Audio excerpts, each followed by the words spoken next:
Ugh.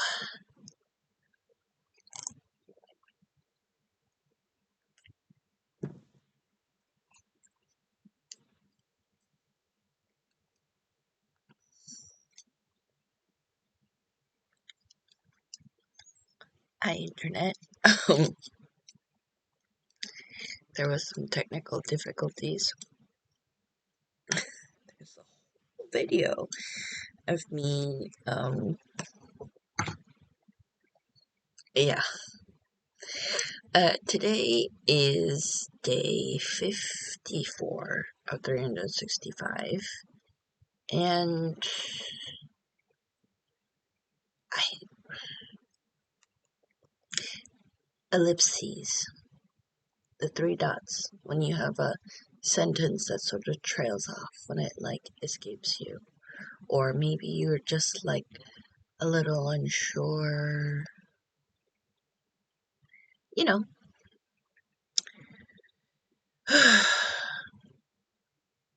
I'm always fascinated by words that it's a word. It appears in the dictionary. It's something that defines something for so long, and then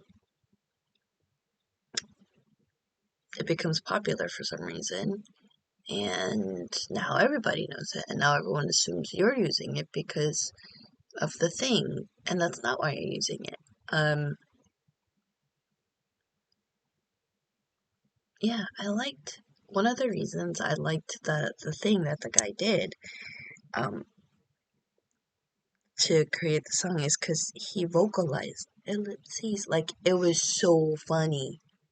It's one of those things that, like, if you're nerdy English vocab person and you like vocab, that's what you do. So I set this back up because the other mic that I've been using for a while, in substitution of this mic, because this mic seemed to be failing me, was failing me. And then I was like, so what do I do with my hands now? Well, I endeavored to make my nephew a kite because he asked for it. I tried, and then because his specific thing was, since I told him it's too cold to fly a kite, um, I made him a mini one. Because in my mind, I thought, well, at least if it's a mini one, you could sort of fly it inside the house if you had like a fan. It didn't work.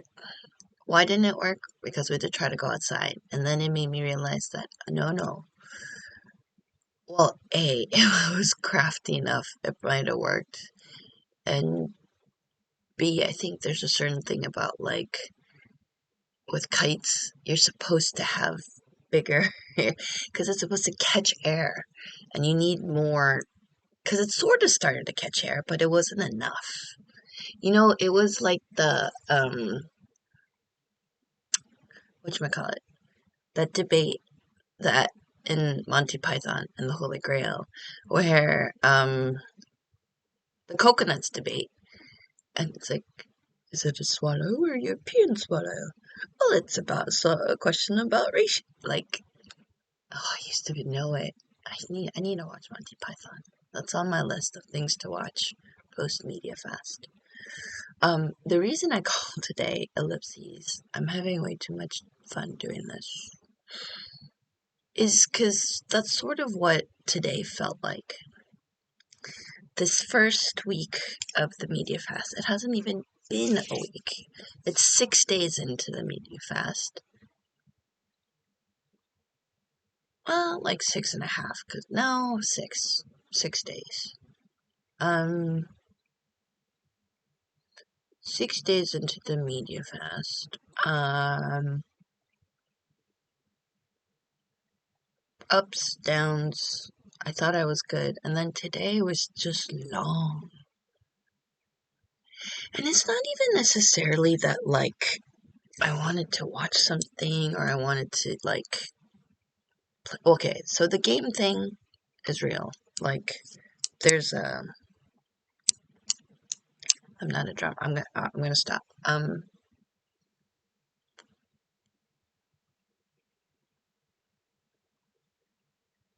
Oh yes, my brain farted. By the way, I did go to the Home Depot, and I got longer ones. So I am gonna make a proper kite, and I am gonna fly it when it is spring. Oh, why did I like kites to begin with? Big Peanuts fan, and there's always that thing where he's trying to fly a kite, and I think for a while I was always like, it can't be that hard. It is hard, but I also think I'm doing it wrong, and I'm like, I also think of Mary Poppins, the song. Uh, uh, that song. So when he asked me to make it, I was like, ooh, I'll make it. And then this is that cut is shows you how not crafty I am. So I wanted to make it. It failed, but I got longer dowel rods, so I'm gonna try it again. His second request, because I did sort of fail with the mini kite, was to make one just as big as him. I'm going to do that. Except I forget how tall he is, so as close as his height. But why ellipses? Because today felt a little bit like an ellipses, like when you start a sentence, but it sort of escapes you, and so it's sort of like the trail of thought. Today was like that. In terms of the media fast, in terms of what do I do, in terms of like just the energy. And more than likely,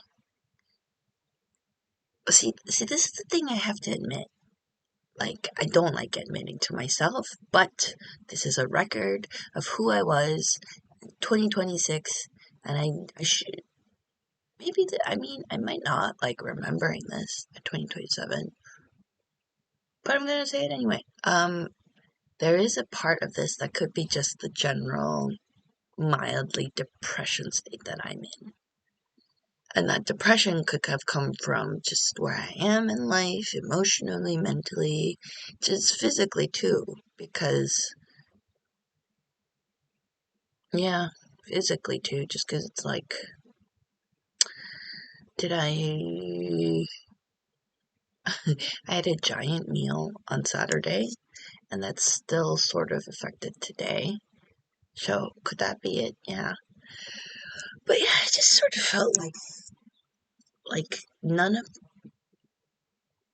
and I'm not doing this on purpose, but there's a part of me that's like,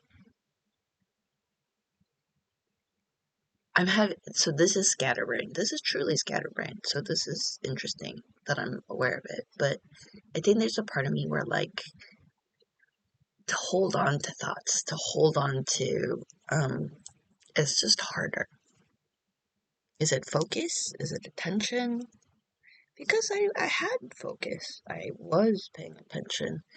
But then I was also really tired. Like, everything just made me really tired.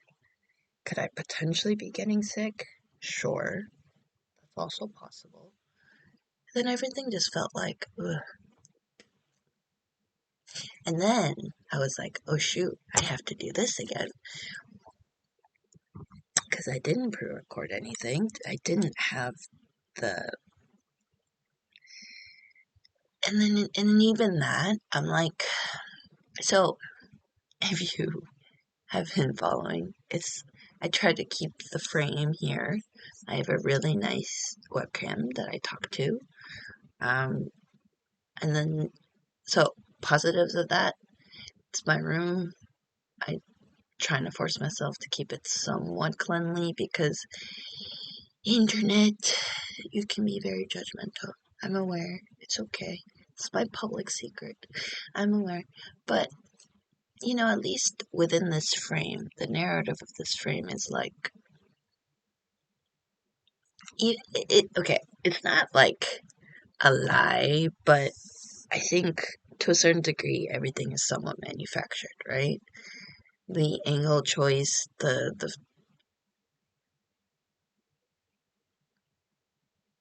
okay, so my bed there, right? I'll be honest enough and say I don't make it that often. You know, I could probably stand to wash the sheets a little bit better because it's gross. But then starting to do this, I was like, oh. that's visible. That's one of the few things people see. And then even with my desk, I'm like, oh, don't show them the snacks. Don't show them the. I know I haven't always been successful at that, largely because this is very off the cuff. But there is a whole corner of a mess and a mess and a mess, and the chaos is not gone. It is organized, but I think, yeah, the messy is part of me a little bit. It doesn't have to be, just I know that it is. Um, so yeah, even in this curated image, which is not even like the best, because if I was like really into being content creating, I would get makeup ready, I would have an outfit, because I did actually think about that. I was like, what if I have a uniform and I always like wear that? But then future me would be like, when did I do this? When did I film it? And not that I'm trying to wear a different thing. I do have a limited wardrobe after all, mostly hoodies. I just, yeah, I think there's a certain part of us that we need to accept. Authenticity includes manufactured authenticity. Like our honest 100% self, like we are social creatures. Everything we do, we're not even in agoraphobic. It's manufactured, it's set, it's presented, it's done in a way so that this person who fears going outside, maybe they decide the fashion or whatever they're going to wear based solely on comfort or based on, there's a sense of you created it, you chose it, and it's manufactured, it's created, and that's okay. The authentic thing is, even in the form of creation, if that, whatever you created, that version you're showing to the world, you acknowledge that. No one acknowledges that. If I recorded this first thing, oi, oi, a guy asked me recently, like, oh, like, okay, this is a nice guy from my church, so I'm not blaming him, but I think the reality is, unless you grew up with sisters, and even then, it's like, we there's this distance, right? Like the amount of work girls put in to look even. Yeah. So back in 2010 or 2011, when did Frozen come out? Whenever Frozen came out. If I know my movie history, it's right around then. And they animated Anna with her bedhead. I was like, especially because my name is Anna, I was like, ooh, are all Annas, are we all the same? Do we all have insane bedhead in the morning? I think a lot of women do. We just do. But social media, culture, influencers, I mean, I guess people in general, even without social media, feel like they have to wake up looking perfect. That's not me. So I think, where am I going with this? Where I felt kind of guilty is before I hit record, before I started any of this, I did clean out some of the snacks. I did angle it so it doesn't show any more of the mess than it needs to. Because this is still somewhat manufactured. This is still somewhat performative. And this is going to go longer because today is just a bit of an ellipsis where my brain, I'm allowing it to take me where it takes me.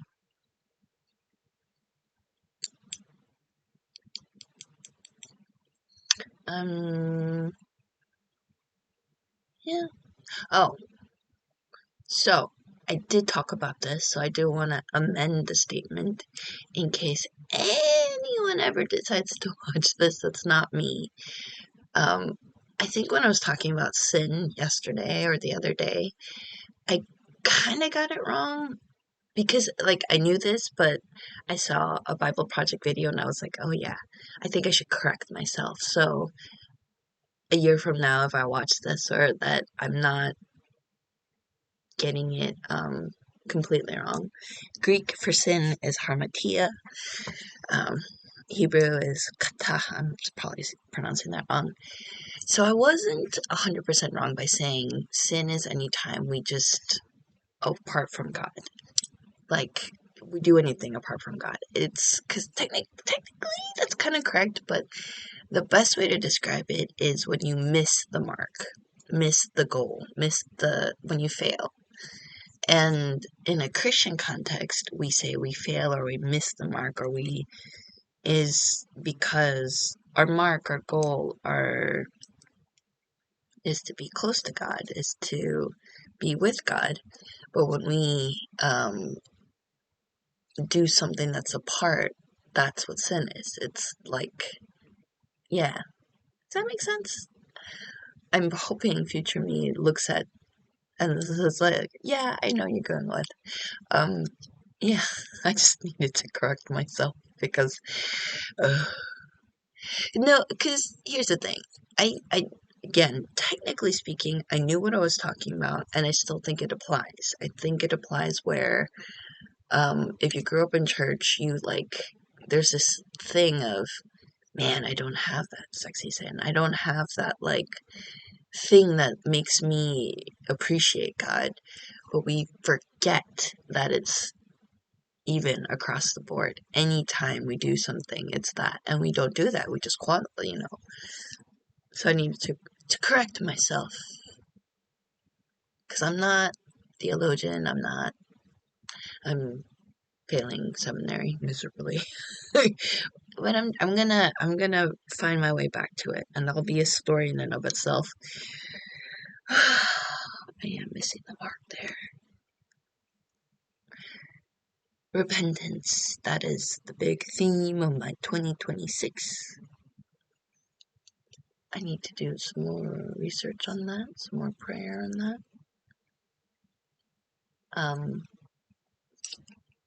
But I guess I'm in the spirit of honesty and uncovering as much of my censored reality. That's part of it. To any bit I learn, it's like I apply it properly. They did start going into like other big words that affect how people view Christians. Because we Christians, we use words that have a different context in, you know, just the world in general. Ellipses. I will say that because of an interview, I am going to talk about Bridgerton a lot. It's the thing that's on my mind. But I was watching an interview, and he talked about his favorite French phrase being un ange passe, which, since I speak Spanish, un ángel pasó. Apparently, it's a phrase in Spanish-speaking countries too. And I'm like, that makes my brain farts sound so cooler.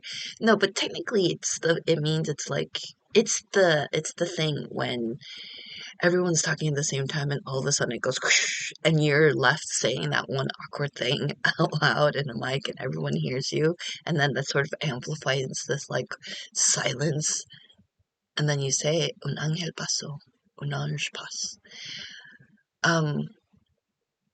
There's this poetry in a culture that determines that an awkward silence it's just poetry to say that. To say an angel passed. That's why everyone sort of froze. And it's very spiritual too, if you think about it. That planes of existence and angels are all around us, and you're just like, oh, excuse me, angel going through. Yeah, technically it has to be a crowd, but even in this room, my brain is like, I'm just gonna say it. Un orange pass. Un ángel pasó. An angel passed by.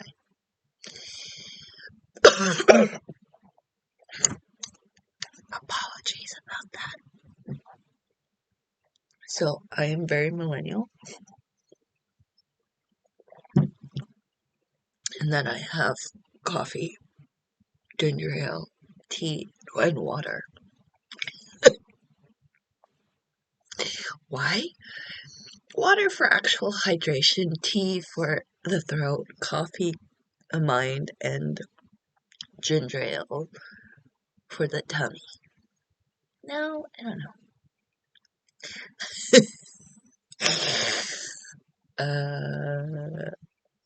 Yeah. Someone's out there would be like, I know why. Anyway,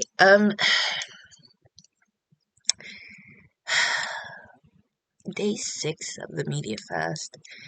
I don't have the shakes, you know. It's like, I feel like this is my own, like, media addiction, AA. I don't have the shakes. I don't, but I'm realizing, not necessarily like, oh, you're a bad Christian because you can't read the Bible.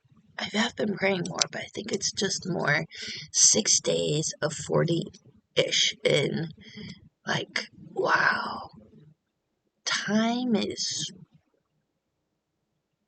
my time is, and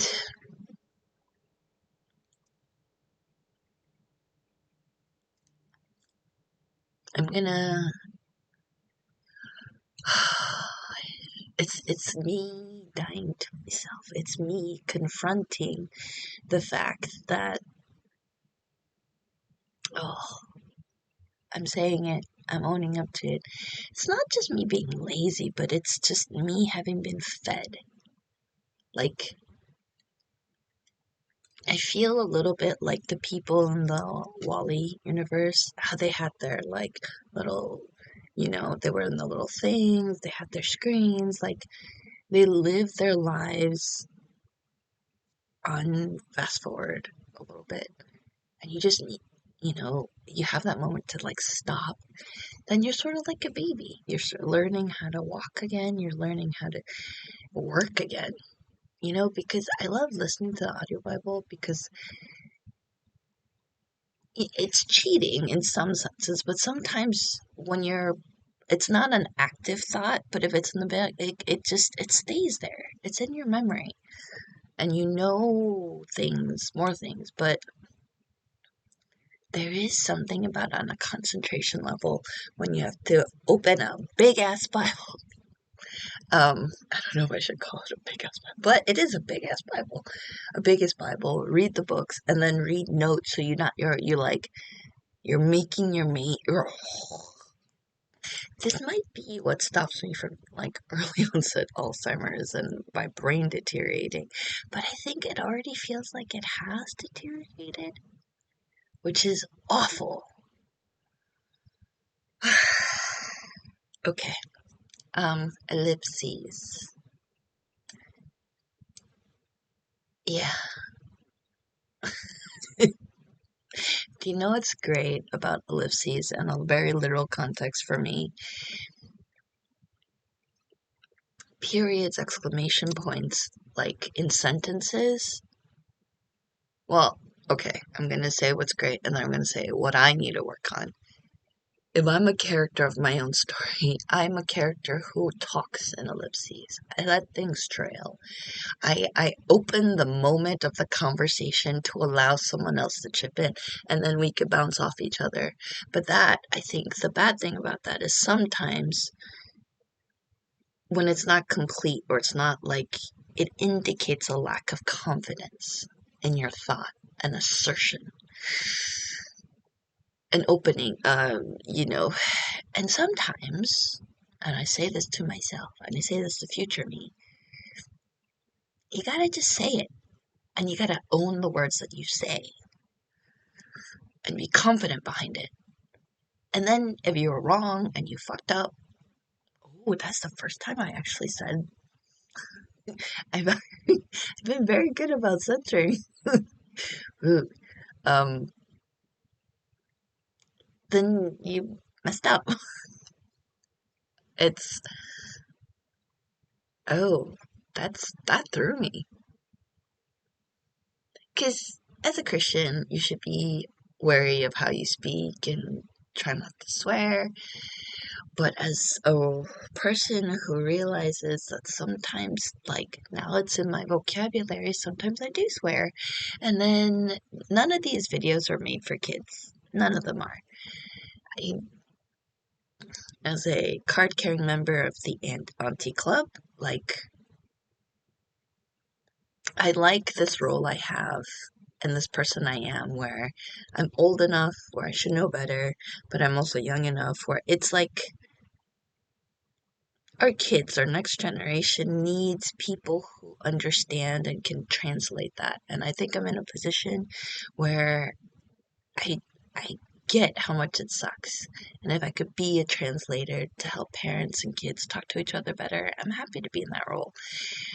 And part of me, when I first started this, in terms of YouTube regulations, I was like, I don't want to check off that box if it's no, it's not made for kids, because I do sort of speak, for the most part, general audience, but I realize why they made it so strict on made for kids and not made for kids, because the internet, you can be a scary place. And as much as I'm feeding this to make sure that people realize and kids realize that don't listen to people on the internet, not even me. You need to be curated and protected. And it's okay to be curated and protected. But anyway, I digress. Ownership. It's yeah, I'll talk about that another day. It's always on my mind. I've accepted that nothing I'm making is for kids. It's for general audience, but protect our children. And I need to speak in more periods and exclamation points versus ellipses or questions to more build my confidence and say, mm-hmm. Oh, these videos are getting longer. Not only because I'm not editing them, but I think there are days that I think in ellipses or I speak in cursive. Like, that's part of who I am. But for now, I will end this and I'll see you